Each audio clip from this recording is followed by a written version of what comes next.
This is a joint presentation by me and Y.S. Rawat, who is now retired director from Gujarat State Department of Archaeology, Gandhinagar. So when you like we know, like like the Harappans have been spread all over Gujarat, like whether we talk about Kachchh or we talk about northern Gujarat or Saurashtra. So we have a huge number of these settlements ranging right from what we called as pre-Harappan, sometimes called as early Harappan, sometimes called as a Chalcolithic cultures, but then ranging from that 4000 BC onwards, coming up to mature Harappan period, like where we have two different segments, like we have Sindhi Harappans and Surat Harappans, and then coming up to late Harappans. So almost till like we have a sequence from 4000 to 1500 BC in this area. Now, so this is the general map which shows like a spread of these Harappan sites across Gujarat. And then coming to the area of Kachchh, where the site of Kotada Bhadli is located, again, you can see a large number of these sites are present in Kachchh. And most of these sites, like irrespective of shape, whether they are bigger ones like Dholavira or the tiniest one like Kotada Bhadli, almost all of them have fortification walls. So that is one of the peculiar feature of these Harappan sites in Kachchh region particularly. And this is the site which we excavated. So you can see a small scare. This is Kotada Bhadli. Like there are three sites which are reported by J.P. Joshi in 1964. Kotada Bhadli 1, Kotada Bhadli 2, and Kotada Bhadli 3. So the location where we actually found out this site, so that corresponds with what was reported as Kotada Bhadli 2 by J.P. Joshi. So like here you can see this small tiny square, and then it is right on the confluence of two rivers. And these are not like major river systems in this part. They normally get water during June or July, and then they go and empty out into the Banni river, and which flows into the greater run of Kachchh. So most of the time, like this area is completely dry, and they don't have much of water in the rivers. So that's the catchment analysis, what you can see. So that these are the two small streams, and this is the site in between. And then it goes and meets with this river, which goes and empty out into the Banni plains. So initially when we started excavation, that was in 2009, and then slowly we started exposing the central portion. So this is the central portion, what we are calling, of the site. And then on the back side, that's the southern fortification wall, and like you can see the inner face of the wall. So we actually exposed the central portion, and then there was a strip of trenches which was excavated in between, and we joined the central portion with the so here you can see, like like the space in between, and then there is a fortification wall, and then there is a central structure. Now when we opened up this in between area, so that was completely empty. There was nothing. It was like filled with ash and debris and all that, but there was no architectural feature we can encounter. So the excavation what we have done in a limited number or in a limited area in the central portion, so that has exposed this sort of residential structure. And then there are multiple rooms. So like here you can see these multiple rooms. And yeah, one more view of that. So you can see all these are the like it's a multiple room structure made out of stone. There is not a single mud brick which we could find in the excavation or in the construction. And then most of these rooms, they have intercommunicating doors, so they are properly made intercommunicating doors. So like almost each of the room has got these sort of intercommunicating doors. And then some of these intercommunicating doors were closed in the later period for some reason. So here you can see that the door was open, and then with the stone and the mud, that has been closed down in the later phase of the occupation at the site. Then we got this particular room where we have got these two storage jars in situ. So probably this is what we are calling it as a storage area or the storage room of this particular complex. And this is the inner phase of the fortification wall on the southern side. And this is a quite an interesting sort of a deposit what we have got. It's quite a huge, like almost like a 5 to 6 meter deposit of ash. And then you can see like there is an interlayering of ash, like where you have fine ash and some burn patches and all that, but basically it is composed of all the ashy material. So I will come to that ashy material later on, like what it represents. Then this is the south eastern corner bastion. So this bastion is very well made, and then you can see the proper construction style of typical Harappan nature, like broader at the base and tapering towards the top. Then the stones were used mostly, they are in the horizontal manner, they are flat ones. So this is a properly constructed southeastern corner bastion of the site. But particularly now when you look at this, the middle bastion, so this is the largest bastion, or the very huge sort of a bastion here. But then there are certain faults which we can see in the construction activity of this middle bastion. Particularly if you look at the photograph one, then here you can see, like on the top they have put the large size stones for the construction, whereas at the base there are smaller ones. So it is quite visible here. There is a sort of a depression here, or there is sort of a pit here.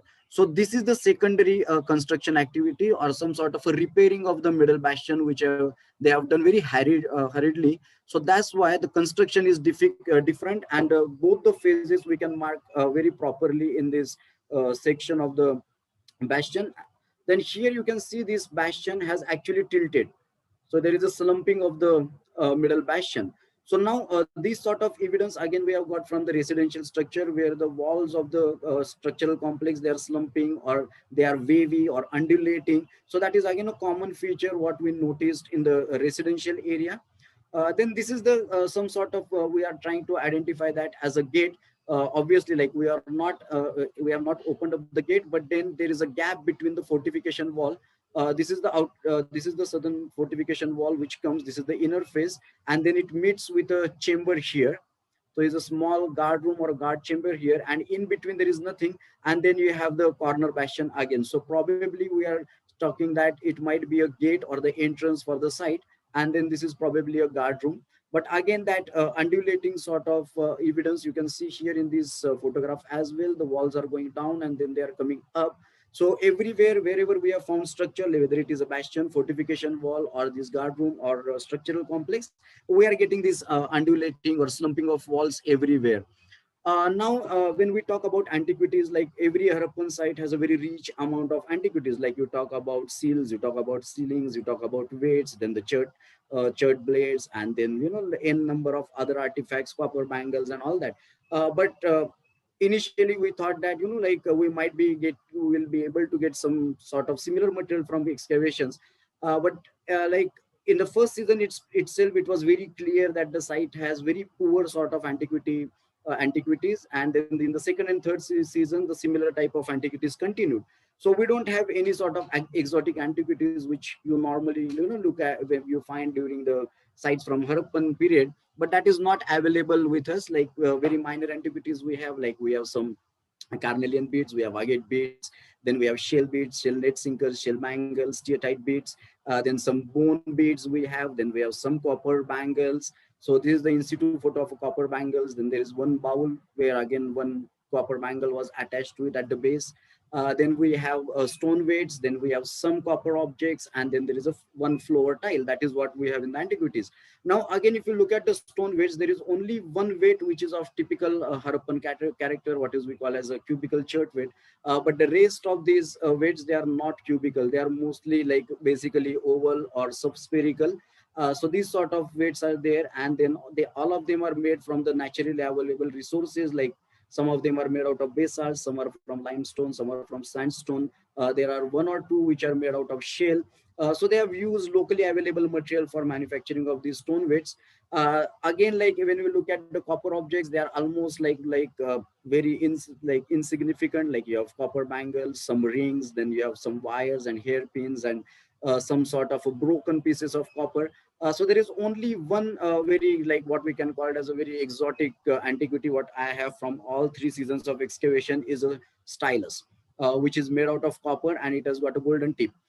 So I will come to this stylus again, but that is only the antiquity which I have, which can be called as a like very important or exotic antiquity. Otherwise, my site doesn't have any important antiquities so far from my three seasons of excavation at the site.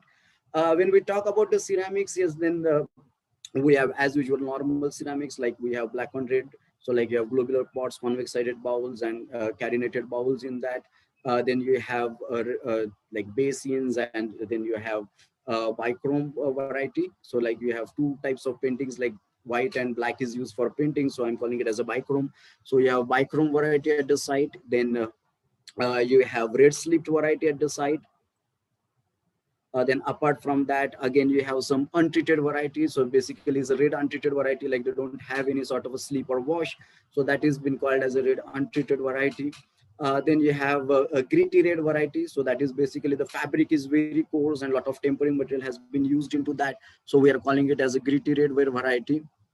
Then we have a large amount of this kaolinite pottery. So in kaolinite, again, we have two types. One is a painted kaolinite variety and one is unpainted kaolinite variety. So we have two types of kaolinite potteries in the assemblage. And then apart from that, we have good number of ladles, which are coming again from the excavations. So I will be talking about ladle again, like when we'll come to the discussion part. Then in the gray ware categories, we have two types. Like we have red sleep gray ware. So that is basically like it's a gray ware but given a red color sleep. And then there is a untreated gray or black variety, like where there is only a black sleep is given or sometimes nothing is applied. And then we have only these seven shirts, like six shirts of black and red ware. So now when we talk about this, the whole ceramic complex and looking at the type of weights we have, looking at the type of construction activity, then this ash deposits against the inner face of the fortification wall. So this actually points to a very typical character of what we call as a Surat Harappan settlement. So the pottery is typical of Surat Harappan nature. Then the ash deposits are very common in the Surat Harappan, particular, like, so wherever the Surat material starts coming up at the site, you start getting this sort of ashy deposit, like whether it is site of Dolavira, whether it is a site of Kanmer, whether it is a site of Pithard. So we have this ash deposit, which normally correlates with the occupation of Surat time bracket. So, so overall, for sure that this site belongs to the Surat Harappan type of settlement, and it doesn't have any sort of a so-called typical Sindhi Harappan nature. Now, and yeah, apart from this, we have this reserve sleepwear, but that is again like in a very few shirts we have found in the excavation of this reserve sleepwear. Now we have done dating of the site, like based on AMS, then based on C14 and OSL.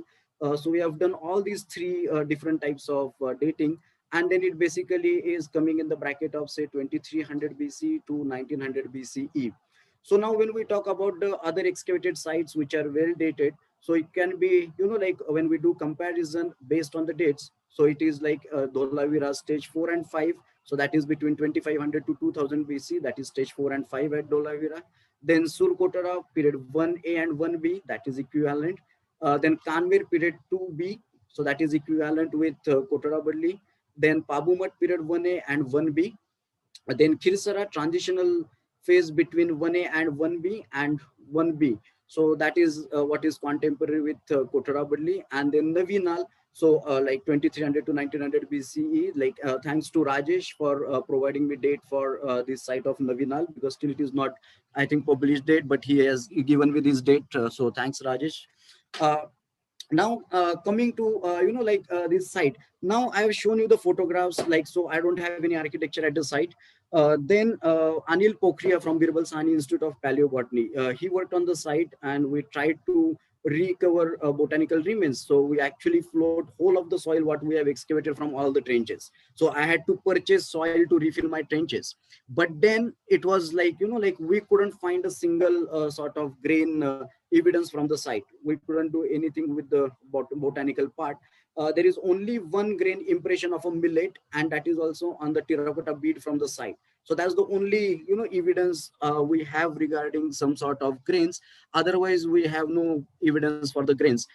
So automatically, like obviously, there was no architecture which defines the site.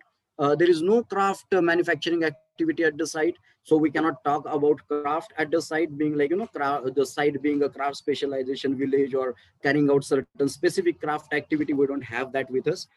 Then secondly, the site, when we look at the site, so it shows that this site was well established for particular function to play. So it is not like the other sites, like when we talk about Kanmer or we talk about Dolavira or any other site, where you can see that this, you can get the developmental sequence from early Harappan to mature and to late Harappan, or maybe from mature to late.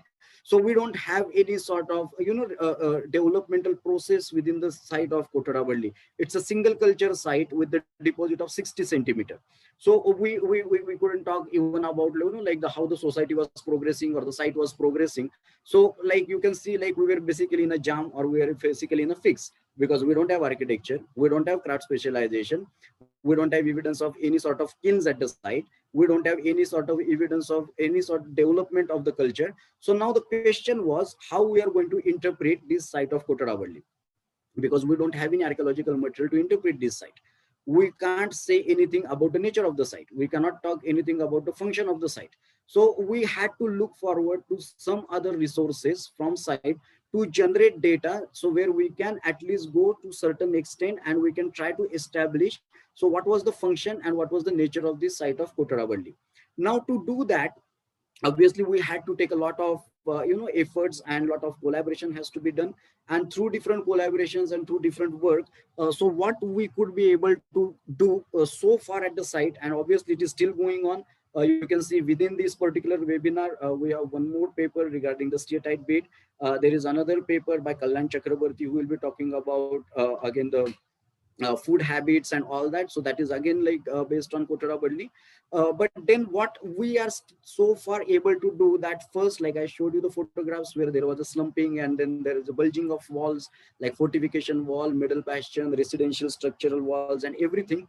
So now like this particular issue and problem was worked upon by Kothariya. He is from the Seismological Research Institute, Pandit Dindayal Petroleum University, Gujarat, Gandhinagar. So he and his team basically worked on this particular issue, why there is a slumping and all that. And those people have carried out the GPR survey and proton magnetometer survey and all those things. They have done geoarchaeological work. And while doing that, like they recorded these sort of features and everything. And then based on the OSL samples, which we dated at this facility at Pandit Dindayal Petroleum University, so that particular evidence, what we are seeing in the form of bulging and the slumping of walls, so that is basically evidence of some sort of a tectonic movement. So probably some earthquake has hit this site around 2200 BCE, and then after 2200 BCE, so like they repaired this middle bastion and they did some sort of a repairing, but then that was not the original machinery of Harappans which they followed. So whatever was available, they just dumped that on the middle bastion and they repaired that. And that's why we can see, like in the middle bastion, we can see the difference between the two type of constructions. So that is one of the things which we could look at the site. Then the copper stylus with the gold point, which I showed you. Now that has been analyzed using non-destructive method for lead extraction to understand the source of copper. So that is the PB isotope analysis was done by Randall Law and Renson. And that basically shows that it is probably coming from the Singan and Khitri area of northern Rajasthan. So again, now what I'm trying to show it here and trying to see is basically, now there is one unique antiquity or important antiquity what we have at Kotada, but that is also again not local. It is coming from the Rajasthan region. Now similar type of stylus is found at site of Mohenjo-daro, and there is another stylus that is from the site of 4 MSR Binjor in Rajasthan. But now this one is definitely coming from northern Rajasthan. That is what PB isotope analysis has proved, like what Law has done, Randall Law. Now the shells, like I said, like we have shell bangles, we have net sinkers and some shell pendants in the assemblage. Now that was again like, that was basically the marine estuary in taxa, which was used by these people. Now Kotarabadli is nowhere close to the sea area. It is inland. It is near to Bhuj, like it is near to Nakatrana. It is towards the run area. It is not near to the coastal line. So now this particular assemblage has been worked by Arti Deshpande Mukherjee, and then she is basically saying that this particular shale assemblage is coming to the site of Kotarabadli from the nearby areas or from the coastal line, and probably it is coming from the site of Khirsara. So the Khirsara is something like around 60 kilometers from the site of Kotarabadli, and at site of Khirsara you have the evidence of shell manufacturing, then you have the evidence of pottery manufacturing, like you have kilns and all that. So probably this shell like the shell bangles and the shell material is coming from the site of Khirsara to Kotarabadli. So now again the second important criteria here is like the shells which we are getting at Kotarabadli again is a not local product of the site. So the site is not manufacturing anything.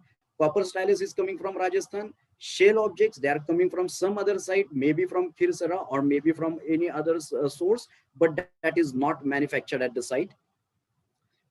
Then we did like Brad Chase and Randall Law. So they have done some work on the steatite beads from the site of Kotarabadli. Now, normally steatite beads look like a steatite bead, right? It is a micro steatite bead, like white color in bottom color, and then you identify this as a steatite bead. So that is what I did also at the site. Like it was microsteatite bead looking white, so I called it steatite.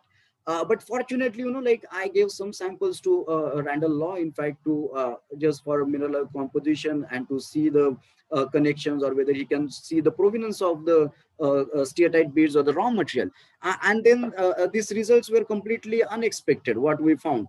So like there were 4 samples which were submitted, and 1 sample is a pure steatite sample, whereas the remaining 3 samples are not steatite.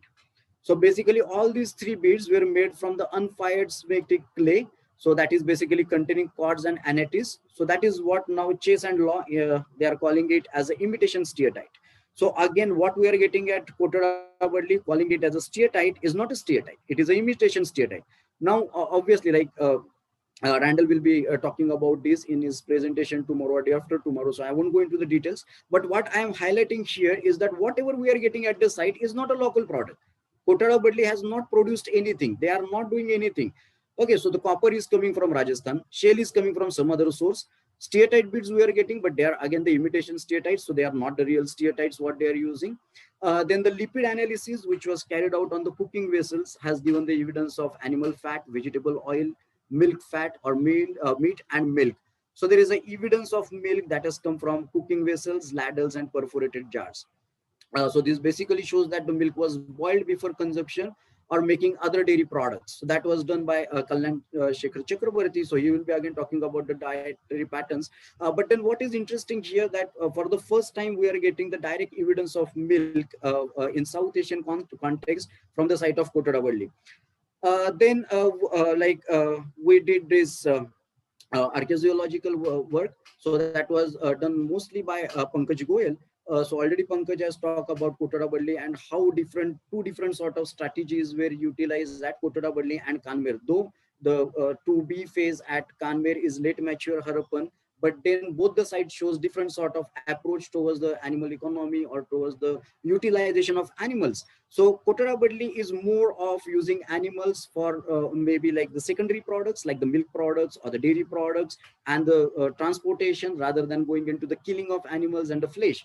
So that shows like two different sort of economies or two different sort of choices which late mature Harappan people did at Kanmer and Kotada Bhadli. But then what his study shows that basically the age profiles and the presence of stress marks on a number of bones, particularly from the cattle, that suggests that these animals were regularly used for traction. So this is a very important evidence. Like when there is evidence of tractions, that means these animals were used for some sort of heavy work. So there is a heavy load on them, and which is basically they are carrying forward. So that's why there are these stress marks coming on their bones. So in then opposite to that, this enamel isotope analysis was carried out on almost like 23 samples of cattle, buffalo, and sheep goat category. So that basically shows that the animals were raised locally. So now we have two different categories or two different groups of animal bones. So like one is showing the trace marks, so that basically shows they were used for transportation, and the one group is basically shows that they were raised locally. So now these two groups shows that one is used for some sort of a trade network, and one sort of a population was used for dairy and the milk products. So like that we have two different populations at the site right now. So that is by like what Pankaj has done and what Kalyan has done. So we have these two different samples. Now coming back to the source, like like I showed you the ashy material.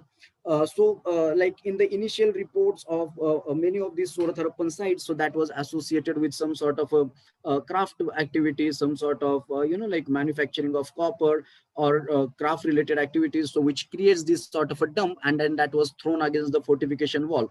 So these ash deposits are always correlated with craft activities. But now, as I said, like Kotada Bhadli doesn't have any evidence of craft activity, right? So we cannot associate this ash dump with any sort of craft activity at the site.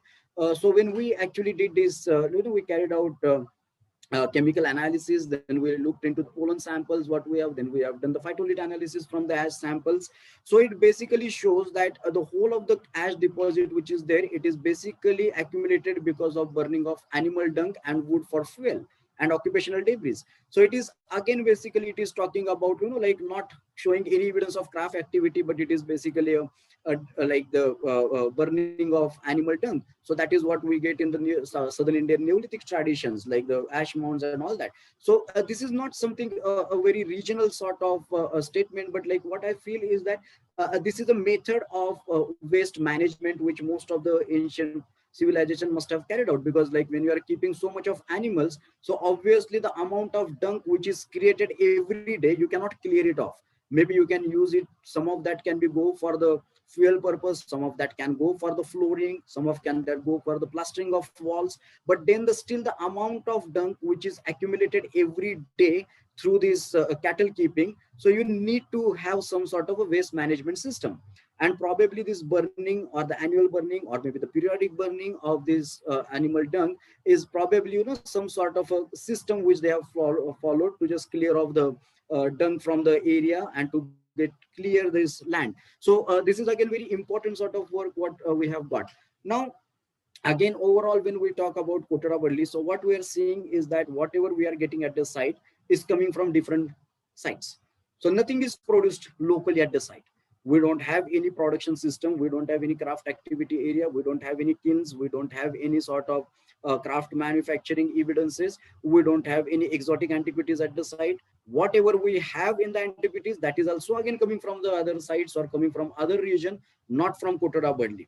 So now the question comes, like now the major question what we have is what is the importance of the site, why people were staying there, why particular location was selected, and why this settlement was built first of all. Like they are not doing anything, they are like completely like static, because they are not doing anything. So then what is the use of such type of settlements when we talk about such a mighty Harappan, like a civilization where everything is very stratified? You have got the capitals, you have got towns, you have got cities, you have got villages, farmstead. So you have some sort of hierarchical network everywhere. So now in this hierarchical network, where this particular site fits and what is the function of this site? So like if there are people staying, they must be performing some function, maybe not at a very greater level, like, like what Dholavira played, what Lothal played, but then at least in a regional level within the local areas, they must be having certain function to play. So what is that function? What was Kotada Bhadli acting, or what was Kotada Bhadli doing between 2300 BC to 1900 BC? What was the sole purpose of this settlement in the area of Kachchh? I'm not going to talk about, say, like what was it doing in the greater Harappan, a region, or what was its contribution, because it doesn't have any contribution. This site cannot give any sort of a contribution to the larger network system or a larger Harappan nexus. It cannot do that because it doesn't have that much of strength to do. But then the question comes, what it was doing in the, at least in a given regional framework or even in the given local area, what was its importance? So now to realize that problem, so we started looking at the material, like how we can define the function, how can we define the nature of the settlement, and how can we say that okay, there were few people staying at the site, they were mature Harappan people, and they had something to contribute in the Harappan society. So how that has to be solved, because we don't have any material to talk about, whatever we have is coming from outside. So then finally we started looking from a different angle, and we started looking at like, so this is what we thought about, and this is what I want to share. Is basically we have a large number of sites in this area, but then some of the sites which are basically of Surat type, then which basically falls into the bracket of 2300 to 1900 BCE. So those sort of sites have been selected, and obviously like the alignment and the spacing between the sites, so that has been done. And then we can see like this is the site of Nageshwar. Now from Nageshwar, there is one trade route, or the like what I'm calling is a trade route, but there is a line of sites which goes straight like from Moti Gop, then there is a Timbo, then there is a Bed, Haryana, then there is this Balamba, Tarana, then there is a Hajanbai, Kuntasi, Bagasra, Shikarpur, Chitrod, Rampura, Surkotada, Kerasi, Desalpur, Morvo, and Dolavira. Okay, so this is the line, one line which goes right from Nageshwar to Dholavira. Now here there is a Pithad. So Pithad again can come to Tarana, or from Pithad it can go directly to the Hajanbai, and then it meets with the major trade route which goes and connects with Dholavira. Similarly, Kanmer is little bit out of route, but then from Shikarpur, the route can go to Kanmer and then come back to Rampura, or Kanmer can directly go to Rampura and then it connects with the Dholavira route here. Now there is one route from Shikarpur, so that is coming towards the western side. So that is basically from Shikarpur, it is going to the Kotada. Down the coastal line, it is coming to the Patil Raniji ka Maksa, then Khedoi, then coming down to the Navinal, Luna Mandvi, going up to Todi and going to the Khirsara. Now, what I have done is like there are major sites, like there is a site of Junikuran, there is a site of Dholavira, there is a site of Shikarpur, there is a site of Kanmer, then there is a site of Khirsara. So these are the important sites where we have the evidence of some sort of a craft activity, trade network, craft manufacturing, and we have these evidences from this site. So I have tried to connect these major sites with each other through the smaller settlements what have been excavated or some of them are reported. So that is what we have done. So this is the one way from Shikarpur to Khirsara, that is the coastal route. There is one route which goes in hinterland, not going into the coastal line. So that is from Shikarpur, it comes to Kotada, goes to Juna Chopadwa, then Kotada Anjar, then Jhangar Anjar, Pirwada Khetar, then it goes to Kotada Bhadli and it goes to Khirsara. So now this inner route, so that cuts Kotada Bhadli. So that's the one line. Now from here, now in between, we don't know like how many settlements are there. But in my exploration, I have found two settlements, that is Chawadka Kotada and Puyerka. So these two are Harappan sites, and they're exactly like, we have similar sort of architectural pattern and similar type of cultural material what we have found from Kotada Bhadli. So I assume that it is also between 2300 to 1900 BC or like at least 2000 BC. So similar time bracket. So then there is one route which comes from Khedoi, which goes to Puyerka and Chawadka. Now, once you are here, there is an option from Chawadka, either you can go straight directly to Khirsara or you come to the Kotada Bhadli and go back to the Khirsara. So this route looks to be more awkward sort of a route, like from Chawadka coming into Kotada Bhadli, because this is the shorter route, they can go directly to Khirsara. So this is one of the probable routes which we are talking about. Then if you look at the top side, like Dholavira, so now this is the one route which comes from Nageshwar and goes to Dholavira. Now when they are coming back from Dholavira, so there is one more route which connects Dholavira to Khirsara.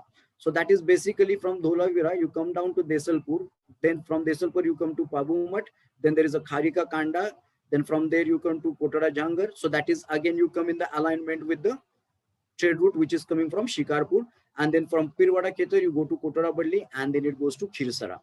Similar way, there is one more route which comes to from Junikaran, but then it directly goes to Khirsara without intersecting Kotada Bhadli. So now here at least there is one route and this is second route. So there are two routes which are meeting at Kotada Anjar, and from Kotada Anjar it becomes a single route which crosses Kotada Bhadli.